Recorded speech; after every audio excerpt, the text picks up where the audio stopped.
ജേർണലിസമാണ് എന്ന നാട്യത്തിൽ കഥാപ്രസംഗം നടത്തുന്നവർക്ക് അപ്രീസിയേഷൻ കിട്ടുന്ന നാടാണ് നമ്മുടെ. ഒരാൾ വന്നിരുന്ന് ക്യാമറയുടെ മുന്നിൽ നോക്കിയിട്ട് ക്യാമറയിൽ നോക്കിയിട്ട് വളരെ വൈകാരിക വിക്ഷുബ്ധമായ പൊട്ടിത്തെറി നടത്തുമ്പോൾ നമ്മളൊക്കെ വളരെ ഹാപ്പിയാവും. അതിന് ഷെയറോട് ഷെയറാണ്, അതിങ്ങനെ പറക്കുവാണ്. ഇപ്പം എന്നോട് ഈ സമീപകാലത്ത് മലയാളത്തിൽ വന്ന ഏറ്റവും നല്ല വാർത്ത എന്താണെന്ന് ചോദിച്ചാൽ നിങ്ങളിൽ ചിലപ്പോൾ 3/4 ആളുകളും കണ്ടിട്ടില്ലാത്തൊരു വാർത്തയായിരിക്കും. 28-29 കൊല്ലത്തെ മാധ്യമ പ്രവർത്തന ജീവിതത്തിൽ നിന്നും ഞാൻ മനസ്സിലാക്കിയ കുറേ കാര്യങ്ങൾ. ഞാൻ ഈ 28 വർഷവും ഞാനിവിടെ മുഖ്യധാരാ മാധ്യമങ്ങളിൽ മാത്രമാണ് പ്രവർത്തിച്ചിട്ടുള്ളത്. ഏഷ്യാനെറ്റിലുണ്ടായിരുന്നു, തെഹൽക്കയിൽ പ്രവർത്തിച്ചിരുന്നു, ഒടുവിൽ ഞാൻ ഔട്ട്ലുക്കിലായിരുന്നു. നമ്മുടെയൊക്കെ കയ്യിലിരിക്കുന്ന മൊബൈൽ ഫോണിൽ കൂടെ വരുന്ന ഒരു തരത്തിലും നമുക്ക് നിയന്ത്രണമില്ലാത്ത വിവരങ്ങളുടെ ഒരു കുത്തൊഴുക്കാണ്. ഈ വിവരങ്ങളുടെ കുത്തൊഴുക്കിൽ നിന്നും ശരി ഏതാണ് തെറ്റ് ഏതാണ് എന്നൊക്കെ മനസ്സിലാക്കാൻ ഒരു ഏറ്റവും ബേസിക്കായ ലെവലിലെങ്കിലും അത് മനസ്സിലാക്കാനും ഈ പറയുന്ന തരത്തിലുള്ള കുത്തൊഴുക്കിൽ അടിപ്പെട്ട് പോവാതെ കുറച്ചുകൂടി ആരോഗ്യകരമായിട്ടുള്ള ഒരു വാർത്താ സംസ്കാരം ഉണ്ടാക്കാനും ഉള്ളൊരു ശ്രമമാണ്. വിവരങ്ങളുടെ അടിസ്ഥാനത്തിൽ വോട്ട് ചെയ്യുന്നവരാണ് നമ്മൾ. വിവരങ്ങളുടെ അടിസ്ഥാനത്തിൽ വോട്ട് ചെയ്യുന്ന ഒരു ജനത എന്ന നിലയിൽ തെറ്റായ വിവരങ്ങളുടെ അടിസ്ഥാനത്തിൽ വോട്ട് ചെയ്യാനുള്ള വലിയ തോതിലുള്ള ഒരു സാധ്യതയാണ് നമ്മുടെ മുന്നിൽ ഉള്ളത്. ഗാന്ധി മരിച്ചപ്പോൾ ഹിന്ദു പത്രത്തിൻ്റെ തലക്കെട്ട് ഓർമ്മ ഉണ്ടാവുമല്ലോ, ഗാന്ധി ഷോട്ട് ഡെഡ് എന്നായിരുന്നു. No ornamentation, nothing. അതിനകത്ത് യാതൊരു വൈകാരിക പ്രകടനമില്ല, കരച്ചിലില്ല, ഒന്നുമില്ല. ഗാന്ധി ഷോട്ട് ഡെഡ്, അതാണ് വാർത്ത. അതിൻ്റെ പുറത്ത് കരയണോ അതിൻ്റെ പുറത്ത് സന്തോഷിക്കണോ എന്നുള്ളതൊക്കെ ജനങ്ങൾക്ക് വിടുകയാണ്. അപ്പോൾ ഇത്രയും ബേസിക്സിലേക്ക് നമുക്ക് തിരിച്ചു പോകാനൊന്നും സാധ്യമല്ല ഇന്നത്തെ കാലത്ത്. കാരണം എനിക്ക് വേണ്ട വികാരം കൂടി എന്താണെന്ന് നിങ്ങളിങ്ങോട്ട് പറഞ്ഞതാ എന്ന് പറഞ്ഞുകൊണ്ട് പത്രം വായിക്കുന്ന വാർത്ത കാണുന്ന ഒരു ലോകത്ത് നമുക്ക് അതിലേക്ക് തിരിച്ചു പോകൽ സാധ്യമല്ല.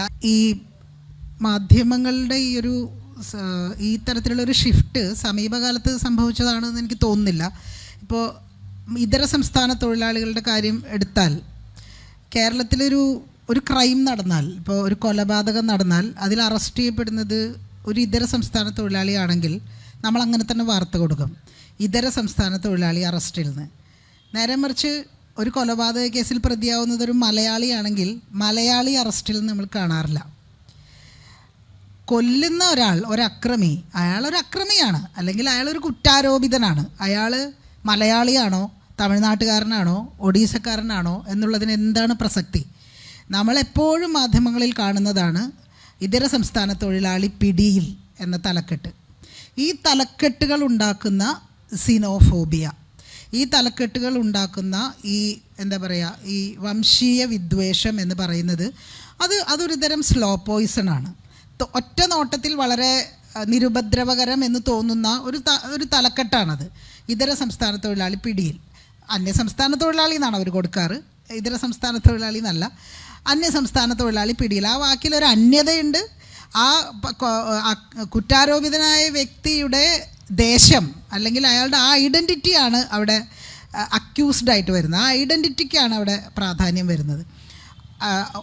അതേസമയം അപ്പുറത്തെ പേജിൽ വേറൊരു കൊലപാതക വാർത്തയുണ്ടാകാം, വേറൊരു മോഷണ വാർത്തയുണ്ടാകാം, അതിൽ പിടിക്കപ്പെടുന്നത് ഒരു മലയാളി തന്നെയാണ്. അത് മലയാളിയാണെന്ന് അവർ കൊടുക്കാറില്ല, അതിൽ വരാറില്ല. അപ്പോൾ ഇത്തരത്തിലുള്ള ഒരു വാർത്താ സംസ്കാരം കേരളത്തിൽ ഉണ്ടായി വന്നിട്ട് കുറച്ചധികം കാലമായി. അത് പക്ഷേ നേരത്തെ ഇവിടെ ജേക്കബ് പറഞ്ഞ പോലെ, ശ്രീത്ത് പറഞ്ഞ പോലെ, കഴിഞ്ഞ കുറച്ച് നാളുകളായിട്ട് എഡിറ്ററുടെ അഭാവം എന്ന് പറയുന്ന ഒരു സ്ഥലത്താണ് മാധ്യമങ്ങൾ നിൽക്കുന്നത്. ഈ എഡിറ്ററുടെ അഭാവം ഉണ്ടാക്കുന്ന പ്രശ്നങ്ങൾ, അല്ലെങ്കിൽ ഒരു സമൂഹത്തെ അത് എങ്ങോട്ട് കൊണ്ടുപോകുന്നു എന്നുള്ളതിനെ അതിൻ്റെ ഒരു പ്രാധാന്യത്തിൽ നമ്മൾ ചർച്ച ചെയ്തിട്ടുമില്ല. ഇപ്പോൾ ഇത് മാത്രമല്ല, മാധ്യമങ്ങൾ കൂടി ചേർന്ന് സൃഷ്ടിച്ച, ഞാൻ എല്ലാ പ്രശ്നങ്ങളുടെയും ഉത്തരവാദിത്വം മാധ്യമങ്ങൾക്ക് മാത്രമാണെന്ന് അഭിപ്രായമുള്ള ആളെയല്ല, മാധ്യമങ്ങൾ കൂടി ചേർന്ന് സൃഷ്ടിച്ച ഇത്തരത്തിലുള്ള തെറ്റായിട്ടുള്ള ഒരുപാട് പൊതുധാരണകളുണ്ട്. ഗൾഫ് കുടിയേറ്റം ആണ് കേരളം ഇന്ന് നേടിയിരിക്കുന്ന നേട്ടങ്ങളുടെ അടിസ്ഥാന കാരണം എന്ന് വിശ്വസിക്കുന്ന ലക്ഷക്കണക്കിന് മനുഷ്യരുണ്ട് നമ്മുടെ നാട്ടിൽ. ഗൾഫ് കുടിയേറ്റം കൊണ്ടാണ് കേരളം നന്നായത് എന്ന്. ഗൾഫ് കുടിയേറ്റം എങ്ങനെ സാധ്യമായി എന്ന ചോദ്യം ഗൾഫ് അടക്കമുള്ള മറ്റ് പ്രദേശങ്ങളിലേക്ക് ഇന്ത്യയുടെ മറ്റ് ഭാഗങ്ങളിൽ നിന്ന് മനുഷ്യർ കുടിയേറിയിട്ടുണ്ട്. ഗുജറാത്തിൽ നിന്നും പഞ്ചാബിൽ നിന്നും ഒക്കെ തന്നെ. പക്ഷേ കേരളത്തെക്കാൾ പഴയ കുടിയേറ്റ ചരിത്രം അവർക്കുണ്ട്.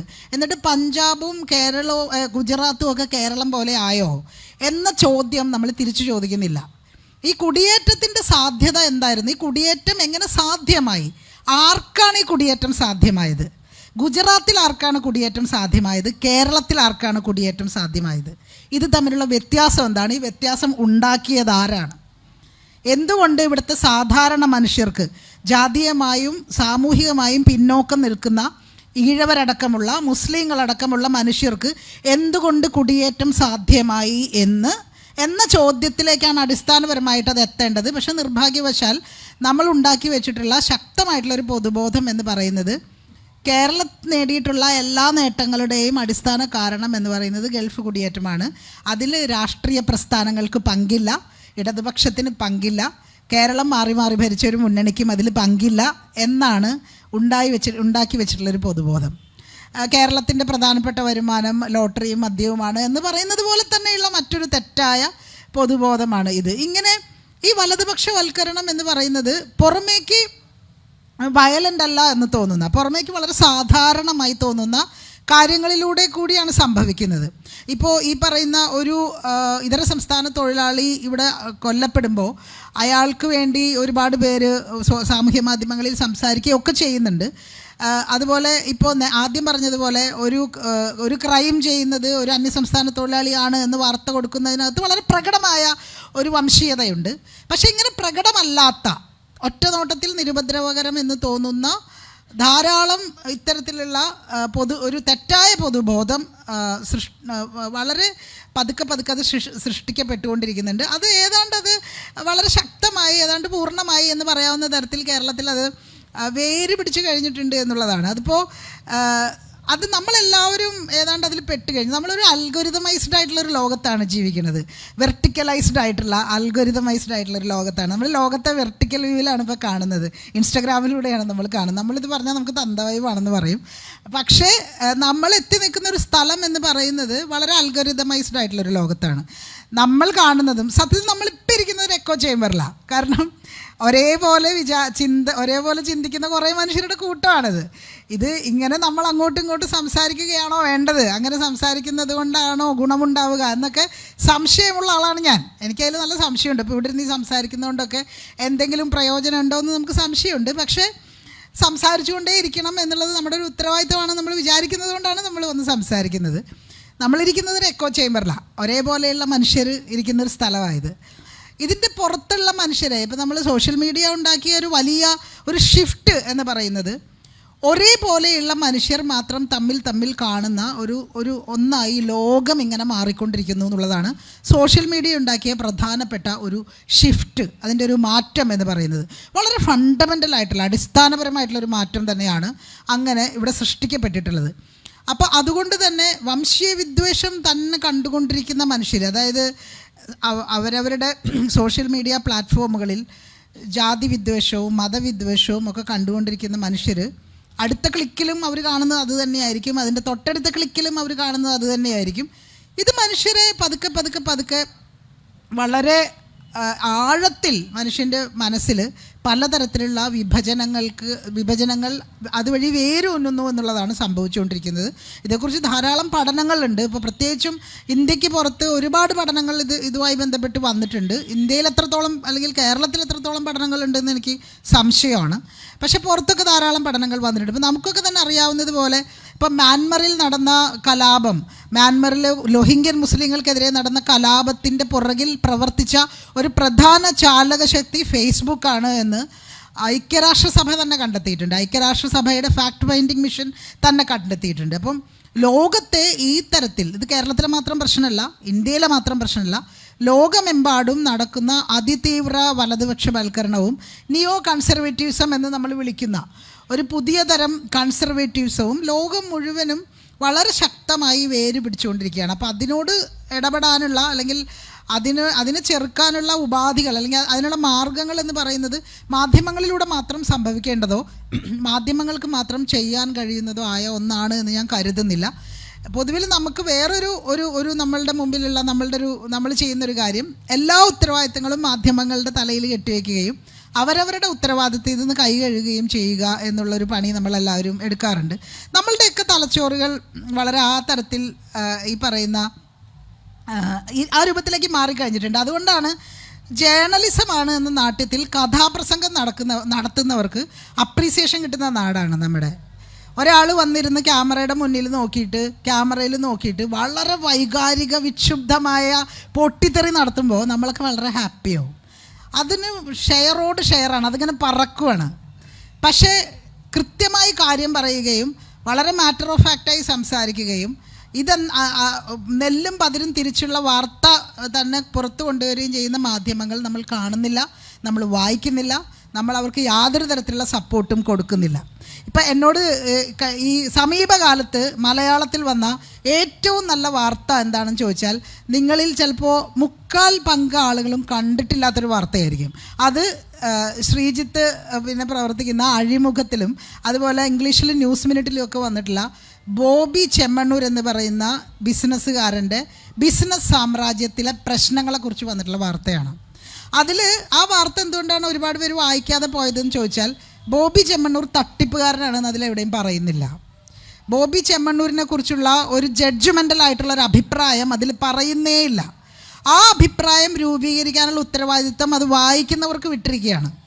ആ ലേഖന പരമ്പരയിലുടനീളം പറയുന്നത് അയാളുടെ ബിസിനസ് ഏത് തരത്തിൽ നിയമവിരുദ്ധമാണ് എന്നുള്ളതാണ്.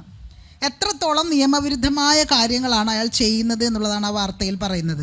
പക്ഷേ അത്തരം വാർത്തകൾ നമ്മൾ വായിക്കാറില്ല. കാരണം അതിൽ നമ്മളുടെ ഒരു വൈകാരികതയെ ഉത്തേജിപ്പിക്കുന്ന തരത്തിലുള്ള പദപ്രയോഗങ്ങളില്ല, അത്തരത്തിലുള്ള എന്താ പറയുക, അങ്ങനെയുള്ള വിഷ്വലുകളില്ല, കഥാപ്രസംഗമില്ല. അത് വാർത്തയാണ്, വളരെ പ്ലെയിൻ ആയിട്ടുള്ള വാർത്തയാണ്. വളരെ പ്ലെയിനായ വാർത്ത നമുക്ക് വേണ്ട. അതായത് ഒരു വാർത്ത വായിച്ച് അല്ലെങ്കിൽ ഒരു വാർത്ത കണ്ട് അതിൽ നിന്നും ഒരു നിഗമനത്തിൽ എത്തിച്ചേരാനുള്ള ഉത്തരവാദിത്തം നമുക്ക് തരികയാണെങ്കിൽ നമുക്കത് വേണ്ട എന്നുള്ളതാണ്. ആ നിഗമനം കൂടി നിങ്ങൾ എനിക്ക് വേണ്ടി ഇങ്ങ് നടത്തി തരണം എന്ന ഒരു സമീപനം. ഈ വാർത്തയിൽ നിന്ന് എന്ത് മനസ്സിലാക്കണം എന്നുള്ളതും ഈ വാർത്ത നമുക്കുണ്ടാക്കേണ്ട ഒരു കാഴ്ചപ്പാട് എന്താണെന്നുള്ളതും നിങ്ങളിങ്ങനെ ഒരു കഷ്ണം പേപ്പറിൽ പൊതിഞ്ഞിട്ട് എനിക്ക് തന്നാൽ വളരെ സന്തോഷം എന്ന ഒരു സമീപനത്തിലേക്ക് നമ്മൾ മാറിക്കഴിഞ്ഞിട്ടുണ്ട്. നമ്മളൊരു ഏറ്റവും എന്താ പറയുക, നമ്മൾ സാധാരണ ഒരു ഹോട്ടലിൽ പോയി ഭക്ഷണം കഴിക്കാൻ പോലും നമ്മൾ റേറ്റിംഗ് നോക്കും, നമ്മളൊരു സിനിമ കാണാൻ റേറ്റിംഗ് നോക്കും, ആമസോണിൽ നിന്നൊരു പ്രോഡക്റ്റ് വാങ്ങിക്കാൻ റേറ്റിംഗ് നോക്കും. ഒരു റേറ്റിംഗും നോക്കാതെ യാതൊരു തരത്തിലുള്ള ചിന്തയുമില്ലാതെ നമ്മൾ കൺസ്യൂം ചെയ്യുന്ന ഒറ്റ സാധനമേ ഉള്ളൂ, അത് വാർത്തയാണ്. നമ്മൾ ടെലിവിഷൻ കാണുന്നു, ടെലിവിഷനിലെ അവതാരകരുടെ പ്രസംഗങ്ങൾ കാണുന്നു, നമ്മളത് അങ്ങനെ തന്നെ കൺസ്യൂം ചെയ്യുകയാണ്. നമ്മൾ ഇതിങ്ങനെയാണോ വേണ്ടത്, അല്ലെങ്കിൽ ഇതാണോ ഇന്നത്തെ പ്രധാന വാർത്ത, ഈ വാർത്ത തിരഞ്ഞെടുത്തതിൽ അവർക്കുള്ള അജണ്ട എന്താണ്, അതിൻ്റെ മുൻഗണന അവരെങ്ങനെയാണ് തീരുമാനിച്ചത്, അല്ലെങ്കിൽ ഈ പറയുന്ന കാര്യം തെറ്റാണോ ശരിയാണോ, ഇങ്ങനെ എത്ര പേര് ആലോചിക്കാൻ മെനക്കെടുന്നുണ്ട് എന്നുള്ള ഒരു സംഗതി നമ്മുടെ മുമ്പിലുണ്ട്. അപ്പോൾ അതുകൊണ്ട് തന്നെ ഇത് എല്ലാവർക്കും ഇതിൽ പങ്കുണ്ട്, എല്ലാവർക്കും ഇതിൽ ഉത്തരവാദിത്തമുണ്ട്. ഇതിലെന്തെങ്കിലും മാറ്റം കൊണ്ടുവരാനുള്ള ഉത്തരവാദിത്വവും എല്ലാവർക്കും ഒരുമിച്ച് തന്നെ എല്ലാവരും പങ്കിടേണ്ടുന്ന ഒരു ഉത്തരവാദിത്തമാണെന്ന് ഞാൻ വിചാരിക്കുന്നു. ഇപ്പോൾ ഞാനിങ്ങനെ ആലോചിക്കായിരുന്നു ഇവിടെ വന്നപ്പോൾ, ഇവിടെ ഇത്തരം ചർച്ചകളിൽ വരുന്ന ആളുകൾ ആരാണ് എന്നുള്ളത്. ഞാൻ ഈയിടെ ബാംഗ്ലൂർ ഇതുപോലെ തന്നെ ഒരു 2 ദിവസത്തെ ഒരു മാധ്യമ സെമിനാറിൽ പങ്കെടുക്കാൻ പോയി. അപ്പം ടെലിവിഷനെ കുറിച്ചുള്ളൊരു ചർച്ചയാണ്. അവിടെ വന്നിട്ടുള്ള പാനലിസ്റ്റുകൾ ഒന്ന് ശ്രീനിവാസൻ ജെയിൻ, പിന്നെ മറ്റൊന്ന് മായാ ശർമ്മ. ഇവരെയൊക്കെ നിങ്ങൾക്ക് അറിയുന്നുണ്ടാവും, വളരെ പോപ്പുലറായിട്ടുള്ള ആങ്കർമാരായിരുന്നു. ശ്രീനിവാസൻ ജെയിനും മായാ ശർമ്മയും ഒന്നും ഇപ്പോൾ ടെലിവിഷനിൽ വർക്ക് ചെയ്യുന്നില്ല. ഇപ്പോൾ അതായത് ഈ ടെലിവിഷനിലൊക്കെ ഇപ്പോൾ ജോലി ചെയ്തുകൊണ്ടിരിക്കുന്ന ആളുകൾക്ക് ഇത് ആലോചിക്കാനോ ചർച്ച ചെയ്യാനോ ജനങ്ങളുടെ മുന്നിലേക്ക് വരാനോ ഒരു ഫീഡ്ബാക്ക് എടുക്കാനോ വിമർശനങ്ങൾ കേൾക്കാനോ ഒന്നുമുള്ള സമയമില്ല, താല്പര്യമില്ല. ഇപ്പം ഇതുപോലുള്ള ചർച്ചകളിൽ വരുന്ന ആളുകൾ മാധ്യമങ്ങൾ നടത്തുകയും മാധ്യമങ്ങളുടെ ഭാഗമായിരിക്കുകയും എന്നാൽ വേറിട്ട ഒരു സമീപനം സ്വീകരിക്കുകയും ചെയ്യുന്ന, അല്ലെങ്കിൽ വേറിട്ട തരത്തിൽ ഉള്ള കാഴ്ചപ്പാടുകൾ വെച്ച് പുലർത്തുന്നവർ മാത്രമാണ് എന്നുള്ളതാണ്. ഇപ്പോൾ അഴിമുഖം പോലെ വളരെ വ്യത്യസ്തമായിട്ടുള്ള ഒരു വാർത്താ പ്ലാറ്റ്ഫോം നടത്തുന്ന ശ്രീജിത്ത്, അല്ലെങ്കിൽ ഇപ്പോൾ ഡെക്കൻ ക്രോണിക്കിളിൻ്റെ ഭാഗമായി അതിൻ്റെ എഡിറ്ററായിട്ടിരിക്കുന്ന പിന്നെ ജേക്കബ്, ഞാനും ഏറെ കാലം ഈ മെയിൻ സ്ട്രീം മാധ്യമങ്ങളോടൊപ്പം നിന്ന് അവിടെ നിന്ന് പുറത്തിറങ്ങി സ്വന്തമായൊരു മാധ്യമ സ്ഥാപനം തുടങ്ങിയ ഒരാളാണ്. അപ്പോൾ ഇങ്ങനെ മാറി നിൽക്കുന്ന മനുഷ്യരാണ് ഈ ചർച്ചകളിൽ പങ്കെടുക്കുന്നത് എന്നുള്ളത് പോലും ഇതിൻ്റെ ഒരു വലിയ പരിമിതിയാണ്. മറിച്ച് നമ്മൾ തിരിച്ച് ഇവിടെ ഇരിക്കുന്ന നമ്മളെല്ലാവരും ഏറ്റവും കൂടുതൽ പ്രോത്സാഹനം കൊടുക്കുന്നതും നേരത്തെ പറഞ്ഞ പോലെ ഒരു റേറ്റിങ്ങും നോക്കാതെ കൺസ്യൂം ചെയ്യുന്നതും ഈ പറയുന്ന ഈ അനുദിനം സമൂഹത്തെ ഇങ്ങനെ വിഘടിപ്പിച്ചുകൊണ്ടിരിക്കുകയും വിഷലിപ്തമാക്കിക്കൊണ്ടിരിക്കുകയും യാതൊരു തരത്തിലുള്ള ഉൾക്കാമ്പുമില്ലാത്ത കഥാപ്രസംഗങ്ങൾ നടത്തുകയും ചെയ്യുന്നവരെയാണ് എന്നുള്ളത് നമ്മൾ ആലോചിക്കേണ്ട, സ്വയം വിമർശനപരമായി ആലോചിക്കേണ്ട, പാർട്ടി ഭാഷയിൽ പറഞ്ഞാൽ സ്വയം വിമർശനപരമായി ആലോചിക്കേണ്ട ഒരു കാര്യമാണ്. അപ്പം അതിൻ്റെ തുടർച്ചയായിട്ട് പറഞ്ഞു കഴിഞ്ഞിട്ടുണ്ടെങ്കിൽ ഇതേപോലെ തന്നെ നമ്മുടെ ഒരു സൊസൈറ്റിയിൽ ഇപ്പോൾ എനിക്ക് തോന്നുന്നു ജേക്കബ് പറഞ്ഞതിൻ്റെ ഒരു ഉദാഹരണത്തിൽ തന്നെ എടുത്തിട്ടുണ്ടെങ്കിൽ ഇപ്പോൾ അമേരിക്കയിലെ മറ്റേ കുടിയേറ്റക്കാർ ഈ പറഞ്ഞ രീതിയിൽ 3 തലമുറ മുൻപ് എത്തിക്കഴിഞ്ഞിട്ടുള്ള ട്രംപിൻ്റെ ആളുകൾ മാത്രമല്ല, ഇതേ തലമുറയിൽ എത്തിയ ഇന്ത്യക്കാരും ഈ പറഞ്ഞ രീതിയിൽ കുടിയേറ്റക്കാർക്കെതിരാണ്. ജസ്റ്റ് ഗ്രീൻ കാർഡോ അല്ലെങ്കിൽ സിറ്റിസൺഷിപ്പോ കയ്യിൽ കിട്ടിയ ആളുകൾ പോലും ഈ കുടിയേറ്റക്കാർക്കെതിരാണ്. അത് ഏത് കുടിയേറ്റമാണ് എന്ന് നമുക്ക് ശ്രദ്ധിച്ചാൽ നമുക്ക് മനസ്സിലാവും. അവരെതിരുള്ളത് ഒരുപക്ഷെ ഈ പറഞ്ഞ രീതിയിൽ മെക്സിക്കോയിൽ നിന്നുള്ള കുടിയേറ്റക്കാരെയോ അല്ലെങ്കിൽ ഇതേപോലെ ബ്ലാക്ക്സ് ആയിട്ടുള്ള ആളുകളെയോ ആയിരിക്കും എന്നുള്ളത്. അത് വളരെ വ്യക്തമായിട്ടുള്ളൊരു കാര്യമാണ്. അതിലൊരു സെലക്ഷൻ തന്നെയാണ് ഇപ്പോൾ ഇവിടെ നമുക്ക് കാണുന്നത്. ഇത് ഈ പറഞ്ഞ രീതിയിൽ ഇതേ കുടിയേറ്റത്തിൻ്റെ സ്വഭാവം മാറുകയും അല്ലെങ്കിൽ കുടിയേറ്റക്കാരെ അന്യരായിട്ടുള്ള മനുഷ്യരെ അന്യരായി കാണുന്നതിൻ്റെ ഒരു സ്വഭാവം മാറുകയും അതിൽ ബംഗ്ലാദേശിയായ മുസ്ലിം ഉണ്ടോ എന്നുള്ള രീതിയിലേക്ക് അന്വേഷിക്കുന്ന രീതിയിലേക്ക് ഈ സംഭവം മാറ്റുന്നതിൽ ഈ ജേക്കബ് പറഞ്ഞ രീതിയിൽ നമ്മുടെ ഈ മറ്റേ ഈ പറയുന്ന നമ്മുടെ വാർത്താ ചാനലുകൾ എന്ന ഭാവത്തിൽ പ്രവർത്തിക്കുന്ന സമൂഹത്തിൽ വളരെയധികം വിഷം നിറയ്ക്കുന്ന ഇത്തരം സംഭവങ്ങൾക്ക് ഈ പറയുന്ന മറുനാടൻ മലയാളി ആദിയായിട്ടുള്ള ഈ പ്രസ്ഥാനങ്ങൾക്ക് വലിയ പങ്കുണ്ട്. അത് നമ്മുടെ വാട്സപ്പുകൾ നിറയുന്നുണ്ട്, എല്ലാം നിറയുന്നുണ്ട്. അപ്പം അതേസമയം നമ്മുടെ ഈ മെയിൻ സ്ട്രീം മറ്റേ മാധ്യമങ്ങളോ അല്ലെങ്കിൽ മറ്റാരോ ഇതിൽ നിന്ന് തികച്ചും വ്യത്യസ്തമായിട്ടുള്ളൊരു കാര്യങ്ങളൊന്നും അല്ല ചെയ്യുന്നത്. അവയ്ക്കൊക്കെ ആണെങ്കിൽ നമ്മുടെ പൊതു ഇടങ്ങളിലെല്ലാം നമ്മുടെ ഏത് ആസ്പത്രികളിലെ കാത്തിരിപ്പ് മുറിയിലായിക്കോട്ടെ അത്തരമുള്ള എല്ലാ സ്ഥലങ്ങളിലും ഇത്തരം വിസിബിലിറ്റി ഉണ്ട്. അതുകൊണ്ട് തന്നെ നമ്മളറിയാതെ തന്നെ നമ്മളിലേക്ക് അല്ലെങ്കിൽ ഒരു തരത്തിലുള്ള ഒരു ജനാധിപത്യ വിരുദ്ധമായിട്ടുള്ള പല ആശയങ്ങളും ഇത്തരം മാധ്യമങ്ങൾ കൊണ്ടുവരികയും ചെയ്യുന്നുണ്ട്.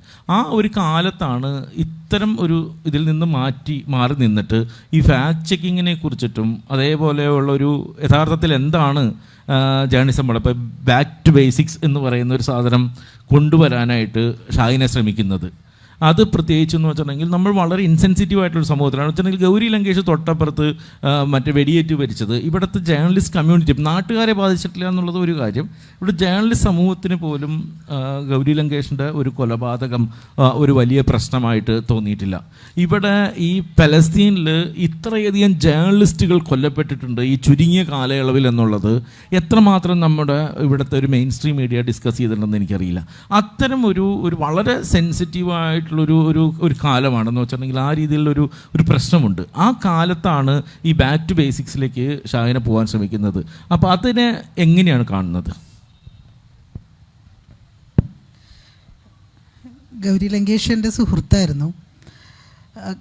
ഞാൻ ഗൗരി ലങ്കേഷിനെ പരിചയപ്പെടുന്ന കാലത്ത് തന്നെ ഞാൻ അവരെ കണ്ടിട്ടുള്ളത്.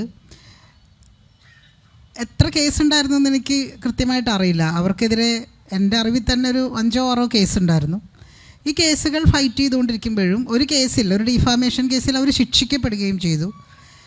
അങ്ങനെയുള്ളൊരു ഘട്ടത്തിലൊക്കെ അവരെ ഞാൻ കാണുമ്പോൾ അവരുടെ അത്രയും ഊർജം പ്രസരിപ്പിക്കുന്ന, അവരുടെ അത്രയും പോസിറ്റീവായി ലോകത്തെ കാണുന്ന, അവരുടെ അത്രയും ജേർണലിസ്റ്റിക് കമ്മിറ്റ്മെൻറ്റുള്ള വേറൊരാളെയും എനിക്ക് പരിചയമില്ല. ഗൗരി ലങ്കേഷിൻ്റെ മരണം ഇവിടെ ശ്രീത്ത് പറഞ്ഞതുപോലെ തന്നെ കൊലപാതകം, മരണമല്ല, ഗൗരി ലങ്കേഷിൻ്റെ കൊലപാതകം യാതൊരു തരത്തിലുള്ള ചലനവും കേരളത്തിലെ മീഡിയയിൽ ഉണ്ടാക്കിയിട്ടില്ല എന്നുള്ളതൊരു സത്യമാണ്, അതൊരു യാഥാർത്ഥ്യമാണ്. കേരളത്തിലെ പൊതുസമൂഹം എത്രത്തോളം അത് ചർച്ച ചെയ്തിട്ടുണ്ട് എന്നുള്ളത് നമ്മുടെ മുമ്പിലുള്ളൊരു ഫാക്റ്റാണ്.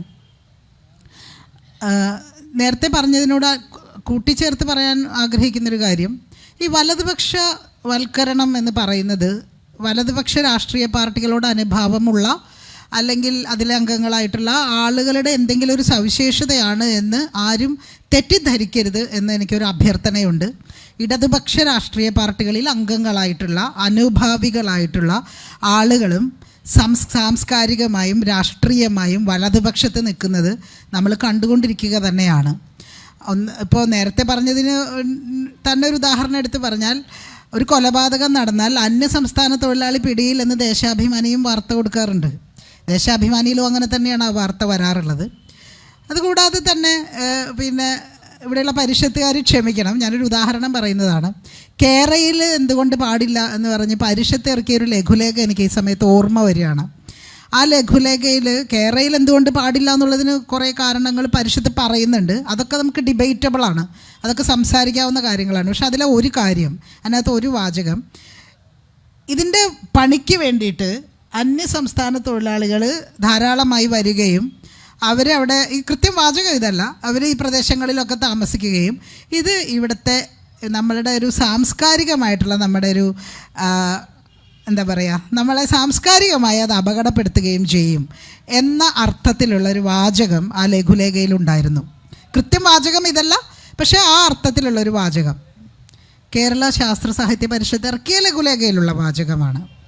അപ്പോൾ വലതുപക്ഷവൽക്കരണം, സിനോഫോബിയ, വംശീയ വിദ്വേഷം, വംശീയമായിട്ടുള്ള ഭയം, ഇപ്പോൾ ഇവിടെ രണ്ടുപേരും പറഞ്ഞ പോലെ തന്നെ അപ്പുറത്ത് നിൽക്കുന്നത് എൻ്റെ സഹോദരനാണ് എന്ന ബോധ്യത്തിന് പകരം അയാൾ എൻ്റെ ശത്രുവാണ് എന്ന തോന്നലൊക്കെ തന്നെയും BJPയിലോ അല്ലെങ്കിൽ ഏതെങ്കിലും വലതുപക്ഷ രാഷ്ട്രീയ പാർട്ടിയിലോ അംഗങ്ങളായിട്ടുള്ളവർക്ക് പറഞ്ഞിട്ടുള്ള കാര്യമൊന്നുമല്ല.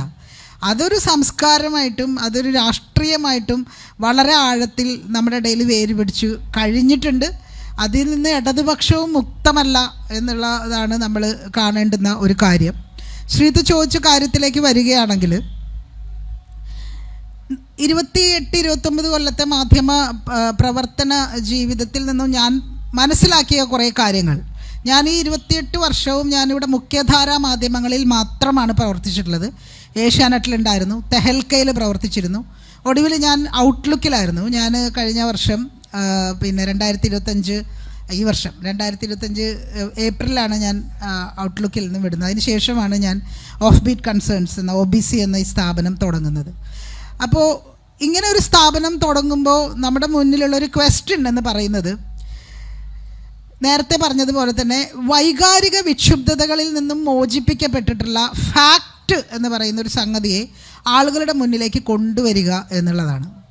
ഫാക്റ്റ് ചെക്ക് ചെയ്യാനുള്ള ഒരു കാര്യത്തിനകത്ത് നെല്ലും പതിരും വേർതിരിച്ചറിയാനുള്ള ഒരു പ്രായോഗികമായിട്ടുള്ള പരിശീലനം സാധാരണ മനുഷ്യർക്ക് കൊടുക്കുക എന്നുള്ളതാണ്. അതായത് ഇത്ര കാലവും ചെയ്തുകൊണ്ടിരുന്നത് ഇൻഫർമേഷൻ, കോണ്ടൻറ്റ് എന്ന് നേരത്തെ ശ്രീത്ത് പറഞ്ഞ പോലെ കോണ്ടൻറ്റ് അല്ലെങ്കിൽ ഇൻഫർമേഷൻ ആളുകളുടെ തലയിലേക്ക് ഇങ്ങനെ തള്ളിക്കൊടുക്കുക എന്നുള്ള പണിയാണ് ചെയ്തിരുന്നത്.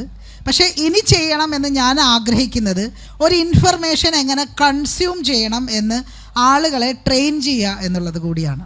എങ്ങനെ ഒരു വാർത്തയെ സമീപിക്കണം, എങ്ങനെ ഒരു വിവരം നമ്മളെങ്ങനെ സ്വാംശീകരിക്കണം, അതിനെ നമ്മളെങ്ങനെ എടുക്കണം എന്നുള്ളത്, അതിനുള്ള ട്രെയിനിങ് ആളുകൾക്ക് കൊടുക്കുക എന്നുള്ളത് കൂടിയാണ് ഇങ്ങനെ ഒരു സ്ഥാപനം കൊണ്ട് തുടങ്ങുന്നത് കൊണ്ട് ഞാൻ ഉദ്ദേശിച്ചിട്ടുള്ളത്. എന്തുകൊണ്ട് ഫാക്റ്റ് പരമപ്രധാനമാണ് എന്ന് ചോദിച്ചാൽ, ഒരു പക്ഷേ ഇന്ന് നടന്നുകൊണ്ടിരിക്കുന്ന, ഇപ്പോൾ ജേക്കബ് നേരത്തെ പറഞ്ഞതുപോലെ നമ്മുടെയൊക്കെ കയ്യിലിരിക്കുന്ന മൊബൈൽ ഫോണിൽ കൂടെ വരുന്ന ഒരു തരത്തിലും നമുക്ക് നിയന്ത്രണമില്ലാത്ത വിവരങ്ങളുടെ ഒരു കുത്തൊഴുക്കാണ്. ഈ വിവരങ്ങളുടെ കുത്തൊഴുക്കിൽ നിന്നും ശരി ഏതാണ് തെറ്റ് ഏതാണ് എന്നൊക്കെ മനസ്സിലാക്കാൻ, ഒരു ഏറ്റവും ബേസിക്കായ ലെവലിലെങ്കിലും അത് മനസ്സിലാക്കാനും ഈ പറയുന്ന തരത്തിലുള്ള കുത്തൊഴുക്കിൽ അടിപ്പെട്ട് പോവാതെ കുറച്ചുകൂടി ആരോഗ്യകരമായിട്ടുള്ള ഒരു വാർത്താ സംസ്കാരം ഉണ്ടാക്കാനും ഉള്ളൊരു ശ്രമമാണ്. അത് ഒരു പക്ഷേ എനിക്ക് തോന്നുന്നത് ഇന്നത്തെ കാലത്ത് ഇപ്പോൾ കേരളത്തിന് പുറത്തൊക്കെ ധാരാളം മാധ്യമങ്ങൾ കഴിഞ്ഞ 10-15 വർഷമെങ്കിലുമായി വളരെ സജീവമായി ഫാക്ട് ചെക്കിംഗ് നടത്തുന്ന സ്ഥാപനങ്ങളുണ്ട്. കേരളത്തിൽ ഇവിടുത്തെ മുഖ്യധാരാ പത്രങ്ങൾക്ക് ഒരു ഫാക്ട് ചെക്കിംഗ് യൂണിറ്റ് എന്ന് പറഞ്ഞിട്ടൊരു സംവിധാനം ഉള്ളതല്ലാതെ, മനോരമയ്ക്കും മാതൃഭൂമിക്കൊക്കെ, പിന്നെ അവരെ ആര് ഫാക്ട് ചെക്ക് ചെയ്യും എന്നുള്ളത് വേറെ കാര്യം, അങ്ങനെ ഒരു യൂണിറ്റുകളുണ്ട് എന്നുള്ളതല്ലാതെ ഫാക്ട് ചെക്ക് ചെയ്യുക എന്നുള്ളത് ഒരു മുഖ്യധാരാ പ്രവർത്തനമായി നമ്മുടെ കേരളത്തിൽ വന്നിട്ടില്ല. ഒരു പക്ഷേ അതിന് ഏറ്റവും വലിയ സാധ്യതയുള്ളതും അത് ഏറ്റവും കൂടുതൽ ചെയ്യേണ്ടതുമായൊരു സ്ഥലം കേരളമാണ്. കാരണം ഇവിടെ എല്ലാവരും പത്രം വായിക്കുന്നവരാണ്, അല്ലെങ്കിൽ വിവരങ്ങൾ ഏതെങ്കിലുമൊക്കെ തരത്തിൽ വിവരങ്ങൾ അറിയുന്നവരാണ്, വിവരങ്ങളുടെ അടിസ്ഥാനത്തിൽ വോട്ട് ചെയ്യുന്നവരാണ് നമ്മൾ. വിവരങ്ങളുടെ അടിസ്ഥാനത്തിൽ വോട്ട് ചെയ്യുന്ന ഒരു ജനത എന്ന നിലയിൽ തെറ്റായ വിവരങ്ങളുടെ അടിസ്ഥാനത്തിൽ വോട്ട് ചെയ്യാനുള്ള വലിയ തോതിലുള്ള ഒരു സാധ്യതയാണ് നമ്മുടെ മുന്നിൽ ഉള്ളത്. ഈ പറയുന്നത് പോലെ ജേർണലിസത്തിൻ്റെ ഈ പറയുന്ന ഒബ്ജക്റ്റിവിറ്റിയിൽ എനിക്ക് യാതൊരു വിശ്വാസവും ഇല്ല. ഒരു കാലത്തും അങ്ങനെ ഒരു ഒബ്ജക്റ്റിവിറ്റി ഇന്ത്യൻ ജേർണലിസത്തിന് ഉണ്ടായിട്ടില്ല. Indian journalism was always the business of the upper caste male. ഇന്ത്യയിലെ അപ്പർ കാസ്റ്റ് മെയിലിൻ്റെ ബിസിനസ്സായിരുന്നു ഇന്ത്യൻ ജേർണലിസം. അതിപ്പോഴും അങ്ങനെയൊക്കെ തന്നെയാണ് വലിയ പരിധിവരെ. വളരെ വളരെ കുറച്ച് മാത്രമാണ് ദളിതർക്കും അവരില്ല, ദളിതരും ആദിവാസികളുമില്ല. സ്ത്രീകൾക്ക് വളരെ കുറച്ച് മാത്രമാണ് സ്ത്രീകൾക്ക് പ്രാതിനിധ്യം കിട്ടിയിട്ടുള്ളത്, സ്ത്രീകൾ ഇതിൻ്റെ ഒരു ഡിസിഷൻ മേക്കിങ്ങിലേക്ക് വന്നിട്ടുള്ളത്. അപ്പോൾ there was nothing called objectivity. Indian ജേർണലിസ്റ്റിൽ ഒരു കാലത്തും ഇതുണ്ടായിട്ടില്ല, ഇപ്പോഴും അതില്ല. അപ്പം നമുക്ക് പരമാവധി ചെയ്യാൻ പറ്റുന്നത് നമ്മളുടെ പക്ഷപാതിത്വങ്ങളെ കുറച്ച് കൊണ്ടുവരിക എന്നുള്ളതാണ്. അപ്പോൾ ഈ പക്ഷപാതിത്വങ്ങളെ കുറച്ച് കൊണ്ടുവരാനും ഈ പക്ഷപാതിത്വങ്ങളെ വേർതിരിച്ച് മനസ്സിലാക്കാനായിട്ട് സാധാരണ ആളുകൾക്ക് ട്രെയിനിങ് കൊടുക്കുക എന്നുള്ളതാണ് നമ്മൾ ഇത്തരത്തിലുള്ള ഒരു ശ്രമം കൊണ്ട് ഉദ്ദേശിക്കുന്നത്. ഇപ്പം ഈ നേരത്തെ ഞാൻ പറഞ്ഞു നമുക്കൊരു ഒബ്ജക്റ്റിവിറ്റി എന്ന് പറയുന്ന സംഗതി ഉണ്ടായിട്ടില്ല.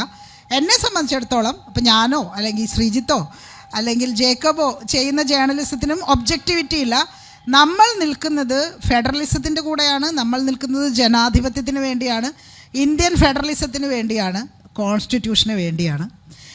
ഈ കോൺസ്റ്റിറ്റ്യൂഷൻ മുന്നോട്ട് വയ്ക്കുന്ന പ്രിൻസിപ്പിൾസിൻ്റെ കൂടെ നിൽക്കുക എന്നുള്ളതാണ് ഇന്ന് നമ്മൾ മുന്നോട്ട് വെക്കേണ്ടതും നമ്മൾ ചെയ്യേണ്ടതുമല്ല. ഈ ഒരു മുമ്പ് നമ്മൾ അനുവർത്തിച്ചു പോന്നിരുന്നത് പോലെയുള്ള ഒരു എല്ലാവരോടും തുല്യദൂരം പാലിക്കുക എന്ന് പറയുന്ന വലിയൊരു കള്ളം, അത് സത്യത്തിൽ അത് വളരെ തെറ്റായിട്ടുള്ള അങ്ങനൊന്നും ഇല്ല. സത്യത്തിൽ എല്ലാവരോടും തുല്യദൂരമല്ല. നമുക്ക് കൃത്യമായിട്ട് ചിലരോട് മാത്രം അടുത്ത് നിൽക്കുകയും മറ്റു പലരോടും വളരെ ദൂരെ നിൽക്കുകയും ചെയ്യുന്ന അവസ്ഥയിൽ കൂടെ തന്നെയാണ് ഇന്ത്യൻ മാധ്യമങ്ങൾ എല്ലാ കാലത്തും പോന്നിട്ടുള്ളത്. അപ്പം അതിനെ ഒന്ന് മാറ്റിപ്പണിയുകയും ഇതിനെ ചോദ്യം ചെയ്യുകയും നമ്മൾ ഇത്ര കാലവും ചെയ്തുകൊണ്ടിരുന്നതും ഇപ്പോൾ ചെയ്തുകൊണ്ടിരിക്കുന്നതും ഒബ്ജക്റ്റീവായിട്ടുള്ള ജേർണലിസം അല്ല, മറിച്ച് നമ്മൾ കൃത്യമായ പക്ഷപാതിത്വത്തോടു കൂടിയാണ്. ഈ സംഭവം തന്നെ ഏറ്റവും വലിയ ഉദാഹരണമാണ്.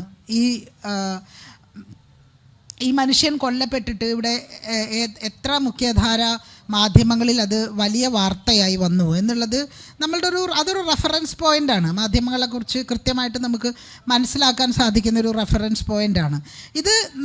ഇപ്പം എൻ്റെ തന്നെ ഒരു അനുഭവം, ഞാൻ മുമ്പ് ഓപ്പൺ മാഗസിനിൽ ജോലി ചെയ്യുന്ന കാലത്ത് കർണാടകയിലൊരു ഗ്രാമത്തിൽ അവിടുത്തെ ഒരു ജില്ലയിൽ ആ വർഷത്തെ ഒരു കണക്കനുസരിച്ച് 3000 കുട്ടികൾ പോഷകാഹാരക്കുറവ് മൂലം മരിച്ചു, ശിശുക്കൾ.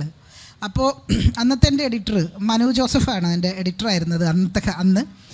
പുള്ളിയോട് ഞാൻ ചോദിച്ചു, ഞാൻ അവിടെ പോയി ഒരു സ്റ്റോറി ചെയ്യട്ടെ എന്ന് ചോദിച്ചു. അപ്പോൾ അദ്ദേഹം എന്നോട് പറഞ്ഞത്, പട്ടിണി മരണം എന്നത് ഇന്ത്യയിൽ ഇന്ന് വാർത്തയല്ല, പക്ഷേ യു ക്യാൻ ഗോ, നിങ്ങൾ പോയിട്ട് അതിൽ നിന്നെന്തെങ്കിലും അവിടെ നിങ്ങൾക്ക് പുതുതായി എന്തെങ്കിലും ഒരു ആംഗിൾ കണ്ടെത്താൻ പറ്റുമോ നോക്കൂ എന്നുള്ളതാണ്. അത് അദ്ദേഹത്തിൻ്റെ കുഴപ്പമൊന്നുമില്ല കേട്ടോ, അദ്ദേഹം വളരെ നല്ല എഡിറ്ററായിരുന്നു. കാരണം സാധാരണ എഡിറ്റർമാർ പോണ്ടെന്നാണ് പറയുക, അദ്ദേഹം പൊക്കോളാനാണ് പറഞ്ഞത്.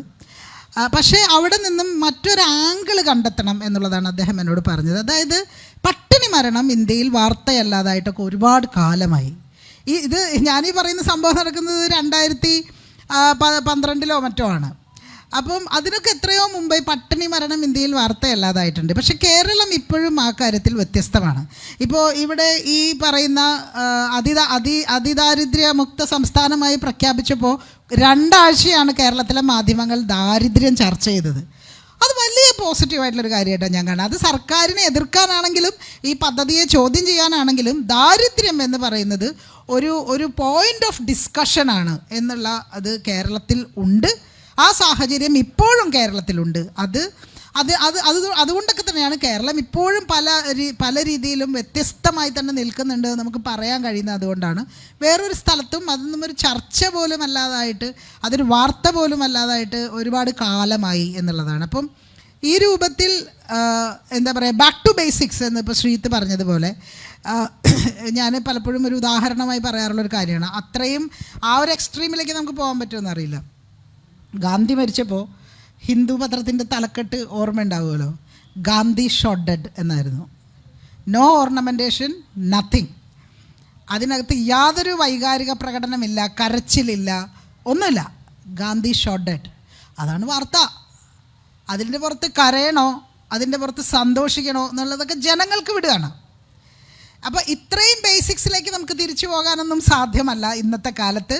കാരണം എനിക്ക് വേണ്ട വികാരം കൂടി എന്താണെന്ന് നിങ്ങളിങ്ങോട്ട് പറഞ്ഞതാ എന്ന് പറഞ്ഞുകൊണ്ട് പത്രം വായിക്കുന്ന, വാർത്ത കാണുന്ന ഒരു ലോകത്ത് നമുക്ക് അതിലേക്ക് തിരിച്ചു പോകൽ സാധ്യമല്ല. എങ്കിൽ പോലും വാർത്ത എന്നാൽ വ്യാഖ്യാനമല്ല എന്നും വാർത്ത എന്നാൽ വാർത്തയാണ് എന്നും ഉള്ള ഒരു വാർത്താ സംസ്കാരം തിരിച്ചു കൊണ്ടുവരിക എന്നുള്ളത് സാധ്യമാണോ എന്നുള്ള ഒരു പരീക്ഷണമാണ്. ഇപ്പോൾ ഇവിടെ ഇരിക്കുന്ന ഈ ബാക്കി 2 പാനലിസ്റ്റുകളും അങ്ങനെ തന്നെ ജേർണലിസം ചെയ്യുന്നവരുമാണ്. പക്ഷേ ഈ പറയുന്ന പോലെ അതിൻ്റെ മുന്നോട്ടുള്ള പോക്കിൻ്റെ ഭാവി എന്താണ്, ഇതിൽ ഈ പറയുന്ന വായനക്കാരുടെ, കാഴ്ചക്കാരുടെ, ഈ കോണ്ടൻറ്റ് കൺസ്യൂം ചെയ്യുന്ന മനുഷ്യരുടെയൊക്കെ ഒരു ചിന്ത, അല്ലെങ്കിൽ അവരുടെ ഒരു വാർത്താ സംസ്കാരം, അവർക്കിത് വേണോ, അവരിതിനെ സ്വീകരിക്കുകയാണോ, അവരിതിനെ റിജക്റ്റ് ചെയ്യുകയാണോ, ഇതെല്ലാം കൂടി ചേരുന്നതാണ് ഈ പറയുന്ന തരത്തിലുള്ള. ഇപ്പോൾ നേരത്തെ ഞാനിവിടെ ഈ ബോബി ചെമ്മണ്ണൂരിൻ്റെ വാർത്തയെക്കുറിച്ച് പറഞ്ഞു. ഇവർക്കെതിരെ അയാൾ പോലീസ് സ്റ്റേഷനിൽ പോയി കേസ് കൊടുത്തിട്ടുണ്ട്. ഈ വ്യത്യസ്തമായ തരത്തിൽ, അതായത് ശരിയായ രീതിയിൽ ജേർണലിസം ചെയ്യാൻ വിചാരിക്കുന്ന എല്ലാ മാധ്യമങ്ങളും ഇന്ന് നിയമപരമായിട്ടുള്ള ഭീഷണി നേരിടുന്നുണ്ട്, പലതരത്തിലുള്ള കേസുകൾ നേരിടുന്നുണ്ട്. ഇപ്പോൾ ന്യൂസ് മിനിറ്റ് പോലുള്ള സ്ഥാപനങ്ങൾ, ന്യൂസ് ലോണ്ടറി പോലുള്ള സ്ഥാപനങ്ങൾ, ഇവരൊക്കെ തന്നെയും പലതരത്തിലുള്ള വെല്ലുവിളികളെ, പലതരത്തിലുള്ള ആക്രമണങ്ങളെ, സൈബർ ആക്രമണങ്ങളെ ഒക്കെ നേരിട്ടുകൊണ്ടാണ് മുന്നോട്ട് പോകുന്നത്. അപ്പം അങ്ങനെയുള്ള മാധ്യമങ്ങൾക്ക് നമ്മൾ എന്ത് പിന്തുണ കൊടുക്കുന്നുണ്ട് എന്നുള്ളത് ആലോചിക്കാൻ കൂടി ഇത്തരം വേദികളിലൂടെ സാധിക്കണമെന്നുമാണ് എനിക്ക് ഇതിനോട് കൂട്ടിച്ചേർത്തുകൊണ്ട് പറയാനുള്ളത്. ഷാഹിന മാഡത്തോടാണ്. നമ്മുടെ കേരളത്തിലെ ഒരു സാമ്പത്തിക പുരോഗതി രൂപപ്പെടുത്തിയെടുത്തതിൽ ഗൾഫ് കുടിയേറ്റത്തിന് ഒരു വലിയ പങ്ക്, മറ്റു പല കാരണങ്ങളുണ്ട്, പക്ഷെ അതിലൊരു പ്രധാനപ്പെട്ട കാരണം ഗൾഫ് കുടിയേറ്റമാണ് എന്നുള്ളൊരു പൊതുബോധം രൂപപ്പെടുത്തിയെടുത്തതിൽ നമ്മുടെ എഴുത്തുകാർക്കും നല്ലൊരു പങ്കില്ലേ? പ്രത്യേകിച്ച് കമലാ സുരയ്യയുടെയൊക്കെ നോവലിൽ കൃത്യമായിട്ട് തന്നെ പറയുന്നുണ്ട്. ഇപ്പം സാധാരണക്കാരുടെ കയ്യിലേക്ക് പണം എത്തിയതിൻ്റെ പ്രധാനപ്പെട്ട ഒരു കാരണം ഗൾഫാണ്. അതുപോലെ MTയുടെ പല നോവലുകളിലും അത്തരത്തിലുള്ള പല പരാമർശം നമുക്ക് കാണാൻ വേണ്ടിയിട്ട് സാധിക്കും. അപ്പം അതിനെ പറ്റിയിട്ടൊരു കേരളത്തിൻ്റെ പുരോഗതിക്ക് ഗൾഫ് കുടിയേറ്റം ഒരു ഘടകമല്ല എന്നല്ല കേട്ടോ ഞാൻ പറഞ്ഞത്. ഗൾഫ് കുടിയേറ്റം ഒരു ഘടകമാണ്. പക്ഷെ ഗൾഫ് കുടിയേറ്റം കൊണ്ട് മാത്രമാണിത് സാധ്യമായതെന്നും ഇതിൽ ഇവിടുത്തെ രാഷ്ട്രീയ പാർട്ടികൾക്കൊന്നൊരു പങ്കില്ല എന്നുമുള്ള ഒരു പൊതുബോധമുണ്ട് എന്നാണ് ഞാൻ പറഞ്ഞത്. കമലാ സുരയ്യയുടേത് അടക്കമുള്ള സാഹിത്യ സൃഷ്ടികളിൽ അങ്ങനെയല്ല അത് വരുന്നത്. അത് ഗൾഫ് കുടിയേറ്റത്തെക്കുറിച്ചുള്ള, അല്ലെങ്കിൽ ഗൾഫ് കുടിയേറ്റം വഴി സാധാരണക്കാരുടെ കയ്യിലേക്ക് പണം വന്നിട്ടുള്ളതിനെക്കുറിച്ചുള്ള റെഫറൻസസ് ഉണ്ട്. പക്ഷേ ഗൾഫ് കുടിയേറ്റത്തിന് മാത്രമാണ് ഇതിൽ പ്രാധാന്യമുള്ളതെന്നും ഇതിനകത്ത് വേറെ ആർക്കും പങ്കില്ല എന്നുമുള്ള ഒരു വലിയ ശക്തമായ നറേറ്റീവ് സൃഷ്ടിക്കപ്പെട്ടിട്ടുണ്ട്. ഗൾഫിലേക്ക് പോകാൻ ആളുകൾക്ക് സാധിച്ചത് ഇവിടെ കാർഷിക ബന്ധ ബില്ല് വന്നതുകൊണ്ടും വിദ്യാഭ്യാസ നിയമം വന്നതുകൊണ്ടും ഭൂപരിഷ്കരണ നിയമം വന്നതുകൊണ്ടും ഒക്കെ തന്നെയാണ് മനുഷ്യർക്ക് 10ാം ക്ലാസ് വരെ പഠിക്കാൻ സാധിച്ചത്. 10ാം ക്ലാസ് വരെയെങ്കിലും പഠിച്ചിട്ടുള്ളൊരു സർട്ടിഫിക്കറ്റും കൊണ്ട് പുറത്തേക്ക് പോകാൻ സാധിച്ചത്. 6 രൂപ ഫീസ് കൊടുക്കണമായിരുന്നു പഴയ കേരളത്തിൽ. അത് എത്ര പേർക്ക് അറിയാമെന്ന് എനിക്ക് അറിഞ്ഞുകൂടാ. 6 രൂപ ഫീസ് കൊടുത്ത് എത്ര പേർക്ക് പഠിക്കാൻ പറ്റുമായിരുന്നു എന്ന് എത്ര പേർക്ക് അറിയുമെന്ന് എനിക്ക് അറിഞ്ഞുകൂടാ. അപ്പോൾ വിദ്യാഭ്യാസം സൗജന്യവും സാർവത്രികവുമാക്കുകയും അങ്ങനെ കേരളത്തിൻ്റെ അടിത്തറ പണിതത് കൊണ്ടാണ് അതിൻ്റെ മേലേക്ക് ഇത് ബിൽഡ് ചെയ്യാൻ സാധിച്ചത്. അങ്ങനെയല്ല എന്ന തരത്തിലുള്ള ഒരു പൊതുബോധത്തെക്കുറിച്ചാണ് ഞാൻ പറയുന്നത്. അല്ലാതെ ഗൾഫ് കുടിയേറ്റത്തിന് പങ്കില്ല എന്നല്ല. ഗൾഫ് കുടിയേറ്റം കൊണ്ട് വലിയ തോതിൽ കേരളത്തിലേക്ക് പണം വന്നിട്ടുണ്ട് എന്ന് സാഹിത്യ രചനകളിലുണ്ട്. അതിൽ ഏറ്റവും ഉള്ളതാണ്. ഒരു ചോദ്യം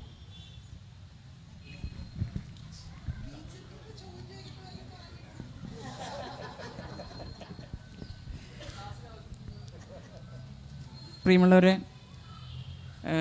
ജനാധിപത്യത്തിൻ്റെ ശക്തിപ്പെടുത്തുന്നതിൽ, അതുപോലെ തന്നെ ഇന്ത്യൻ ഭരണഘടനാ മൂല്യങ്ങൾ സമൂഹത്തിൽ പ്രാവർത്തികമാക്കുന്നതിൽ ഏറ്റവും പ്രധാനപ്പെട്ട ഒരു പങ്ക് വഹിക്കേണ്ട ഒരു മേഖലയാണ്, അല്ലെങ്കിൽ ഒരു വിഭാഗമാണ് മാധ്യമങ്ങൾ. ഇവിടെ ബഹുമാനപ്പെട്ട ഷാഹിന പറഞ്ഞവസാനിപ്പിച്ചതിൽ നിന്ന് ഏറ്റവും കൂടുതലായി മനുഷ്യരെ ചിന്തിപ്പിക്കാൻ പ്രേരിപ്പിക്കുന്ന, അതായത് ജനാധിപത്യത്തെക്കുറിച്ചും അതിനെ അനുഭവവേദ്യമാക്കാൻ വേണ്ടിയിട്ടുള്ള മറ്റ് ഭരണഘടനാ സ്ഥാപനങ്ങളെ ശക്തിപ്പെടുത്തുന്നതിനെക്കുറിച്ചും മനുഷ്യരെ, സമൂഹത്തെ ചിന്തിപ്പിക്കാൻ പഠിപ്പിക്കേണ്ടതാണ് മാധ്യമങ്ങൾ. പക്ഷേ അതിൽ നിന്നിപ്പോൾ വ്യത്യസ്തമായി പ്രിപ്പയർ ഫുഡ് എന്നതിൽ നിന്ന് റെഡി ടു കുക്ക് മാറി റെഡി ടു ഈറ്റിലേക്ക് വന്ന ഒരു സാഹചര്യമാണ് മാധ്യമങ്ങളുടെ മേഖലയിൽ ഉണ്ടായിട്ടുള്ളത്. അതെനിക്ക് തോന്നുന്നു ഡിജിറ്റൽ മീഡിയയും മറ്റ് അതിൻ്റെയൊക്കെ അതിപ്രസരവും അല്ലെങ്കിൽ അതിൻ്റെ ഒരു സാധ്യതകളും. പക്ഷേ ആ സാധ്യത വേണ്ട വിധത്തിൽ സമൂഹത്തിന് ഉപകാരപ്രദമായി മാറ്റാൻ മാധ്യമ പ്രവർത്തനങ്ങളിലൂടെ അല്ലെങ്കിൽ മാധ്യമങ്ങളുടെ കൈകാര്യ കർത്തൃത്വത്തിലൂടെ കഴിയുന്നില്ല. അതിനെങ്ങനെയാണ് നമുക്കതിനെ മാറ്റം വരുത്താൻ കഴിയുക? നേരത്തെ പറഞ്ഞല്ലോ, മാധ്യമങ്ങൾ ചിന്തയ്ക്ക് ഇടം കൊടുക്കുന്നില്ല, വൈകാരികതയ്ക്കും ഒക്കെയാണ് ഇടം കൊടുക്കുന്നതെന്ന്. അപ്പോൾ അതിൽ വിദ്യാഭ്യാസവുമായി ബന്ധപ്പെടുത്തി അങ്ങനെ എന്തെങ്കിലും മാറ്റം സമൂഹത്തിൽ മൊത്തത്തിലൊരു മാറ്റം വരുത്താൻ കഴിയുമോ? സിലബസിൽ ഉൾപ്പെടെ എങ്ങനെ മാധ്യമങ്ങളെ സമീപിക്കണം, മാധ്യമങ്ങളെ ഏത് രീതിയിൽ വിദ്യാഭ്യാസം ചെയ്യണം എന്നുള്ള രീതിയിലേക്ക് ഒരു മാറ്റം വരുത്താൻ കഴിയുമോ? 1. 2, സമൂഹത്തെ മാധ്യമങ്ങൾ എങ്ങനെ ബാധിക്കുന്നു എന്നുള്ള രീതിയിലാണ് ഇവിടെ ചർച്ച സംഘടിപ്പിച്ചത്. പക്ഷേ സമൂഹത്തിൻ്റെ അടിസ്ഥാനമായിട്ടുള്ള വ്യക്തികളെ ഇന്ന് ഡിജിറ്റൽ മീഡിയ ഉൾപ്പെടെ തകർക്കുന്ന തരത്തിലുള്ള മാധ്യമപ്രവർത്തനം വേറെ രീതിയിൽ നടക്കുകയാണ്. ഇതിനെങ്ങനെയാണ് നമുക്ക് കൈകാര്യം ചെയ്യാൻ കഴിയുക? അതിൻ്റെ ഏറ്റവും ഭവിഷ്യത്ത് അനുഭവിക്കുന്ന ഓരോ വ്യക്തികളും, ആണാവട്ടെ പെണ്ണാവട്ടെ അല്ലെങ്കിൽ ട്രാൻസ്ജെൻഡർ വിഭാഗമാകട്ടെ, ഓരോ വ്യക്തികളും അതിൻ്റെ പ്രയാസങ്ങൾ അനുഭവിക്കുന്നുണ്ട്. സമൂഹത്തിൻ്റെ ഒരു പ്രത്യേകത കാഴ്ചയ്ക്ക് പ്രാധാന്യം കൊടുക്കുന്നവരാണ്. ഞാൻ കണ്ടതാണ്, അപ്പോൾ കണ്ട കാര്യം ശരിയാണ് എന്ന് വിശ്വസിക്കുന്ന ഒരു സമൂഹമാണ് ഇന്നും നമ്മുടേത്.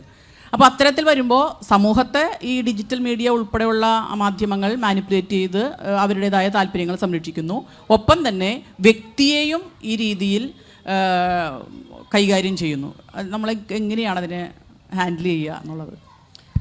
പെട്ടെന്ന് ഞാനൊരു മറുപടി പറയാം. അത് ശരിക്കും പറഞ്ഞാൽ ഷാഹിന ചെയ്യുന്ന പണിയാണ്. അതിപ്പം ഇന്നലെ ഞാൻ നോക്കുമ്പം മല്ലികാർജുൻ ഖാർഗെയെക്കുറിച്ച് പ്രധാനമന്ത്രി അദ്ദേഹത്തിൻ്റെ സ്വത്തുകൾ 100 കണക്കിന് കോടി രൂപയുടെ സ്വത്തുകളുണ്ട് എന്ന് പിന്നെ പ്രധാനമന്ത്രി പാർലമെൻറ്റിൽ പറഞ്ഞു എന്നൊരു സ്റ്റേറ്റ്മെൻറ്റ് കാണും. ഞാൻ വെറുതെ ഗൂഗിളിൽ അതൊന്ന് ഇട്ട് നോക്കി. അപ്പം അങ്ങനൊരു സ്റ്റേറ്റ്മെൻറ്റ് തെറ്റാണ്, അങ്ങനൊരു സ്റ്റേറ്റ്മെൻറ്റ് പ്രധാനമന്ത്രി പാർലമെൻറ്റിൽ നടത്തിയില്ല എന്ന് അപ്പം തന്നെ ഒരു ഫാക്ട് ചെക്ക് പിന്നെ വെബ്സൈറ്റ് കണ്ടിട്ടുണ്ട്. അപ്പോൾ എനിക്ക് തോന്നുന്നു നമ്മൾ ചെയ്യാനുള്ളത്, നമ്മൾ സ്കൂളുകളിൽ തന്നെയാണ് ഏറ്റവും നല്ലത്. എനിക്കൊന്ന് ഷാഹിനിക്കൊക്കെ ബിസിനസ് ഓപ്പർച്യൂണിറ്റി ഉണ്ട്. കുട്ടികളെ പഠിപ്പിക്കുക എന്നുള്ളതാണ്. നമ്മളൊരു വാർത്ത കാണുമ്പോൾ അതിലൊരു ചെറിയ സംശയം തോന്നിയാൽ നമ്മൾ സാധാരണഗതിയിൽ ഉണ്ടാവാൻ സാധ്യതയുണ്ടോ എന്ന് നോക്കി കഴിഞ്ഞിട്ടുണ്ടെങ്കിൽ നമ്മൾ തിരിച്ചു പോയി അത് ചെക്ക് ചെയ്താൽ അത് എവിടെയെങ്കിലും അത് പുറത്ത് ചാടും. അതിന് തയ്യാറാവാത്തത് കൊണ്ടാണ്. ഇപ്പോൾ ഒരു മനുഷ്യൻ എന്ന നിലയ്ക്ക് ഞാൻ ഫേസ്ബുക്കിൽ ഒരു സാധനം എഴുതുമ്പം ഞാൻ എഴുതുന്ന ഓരോ വാക്കും ഞാൻ അസർട്ടൈൻ ചെയ്തിട്ടാണ് എഴുതുന്നത്. എങ്കിൽ കൂടി പലപ്പോഴും തെറ്റിപ്പോകാറുണ്ട്. പക്ഷെ കഴിയുന്നിടത്തോളം ചെക്ക് ചെയ്താൽ നമുക്ക് എവിടെയെങ്കിലുമൊക്കെ ഇതിൻ്റെ വസ്തുതകൾ പുറത്തു വരും. ഈ സ്റ്റേറ്റ്മെൻറ്റ് ഞാൻ ലേറ്റസ്റ്റായിട്ട് കണ്ടതാണ്. എനിക്ക് തോന്നുന്നത് ടീച്ചർ പറഞ്ഞതുപോലെ നമ്മൾ സിലബസിൽ മാധ്യമങ്ങളെ കൺസ്യൂം ചെയ്യേണ്ടതിൻ്റെ രൂപങ്ങളെക്കുറിച്ച് നമ്മൾ ആലോചിച്ച് തുടങ്ങണം. ഇത്രയും അധികം മീഡിയ സാക്ഷരതയുള്ള ഒരു സ്ഥലത്ത് നമ്മളിത് വളരെ സീരിയസ് ആയിട്ട് ആലോചിച്ച് തുടങ്ങണം. എനിക്ക് തോന്നുന്നു നിങ്ങളൊക്കെ അതിൽ ഒരു ടെക്സ്റ്റിനെ കുറിച്ച്, ഒരു സിലബസിനെ കുറിച്ച് അതിൻ്റെ ഒരു ഉണ്ടാക്കാൻ വേണ്ടിയിട്ടുള്ളൊരു ശ്രമം നടത്തേണ്ടതുണ്ട്. രണ്ടാമത്തെ കാര്യം നിയമത്തിൻ്റെ വഴി തപ്പുക എന്നുള്ളതാണ്. ഈ വ്യക്തിപരമായ ആക്രമണങ്ങൾക്ക് നിയമത്തിൻ്റെ വഴി തന്നെയാണ്. എനിക്ക് കേരളത്തിലെ കമ്മ്യൂണിസ്റ്റ് പാർട്ടിയോടുള്ള നിരന്തരമായിട്ടുള്ള പരിഭവങ്ങളിലൊന്ന് ഇത്തരം കാര്യങ്ങൾ നിങ്ങൾ ചോദ്യം ചെയ്യാതെ പോകുന്നു എന്നുള്ളതാണ്. ഇത് 4 പ്രാവശ്യം ക്രിമിനൽ കോടതിയുടെ വരാന്തയിൽ പോയി നിൽക്കേണ്ടി വന്നാൽ എഡിറ്റർമാർക്കും മര്യാദയാകുമെന്നുള്ളതാണ് ഞാൻ കണ്ടിട്ടുണ്ട്.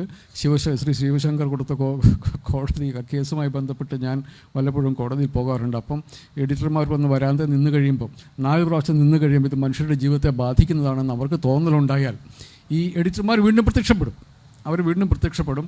അത് ഒരു വഴിയാണത്. നമുക്ക് ചർച്ച അവസാനിപ്പിക്കാൻ തോന്നുന്നു. എനിക്ക് തോന്നുന്നു എല്ലാത്തിനും ഒരു മാധ്യമങ്ങൾ എങ്ങനെ സമൂഹത്തിനെ മെച്ചപ്പെടുത്തും എന്നുള്ളതിന് ഒരു ഉത്തരവുമില്ല. മറിച്ച് സമൂഹമാണ് മാധ്യമങ്ങളെ മെച്ചപ്പെടുത്തേണ്ടത് എന്നുള്ള കാര്യത്തിൽ ഒരു സംശയവുമില്ല.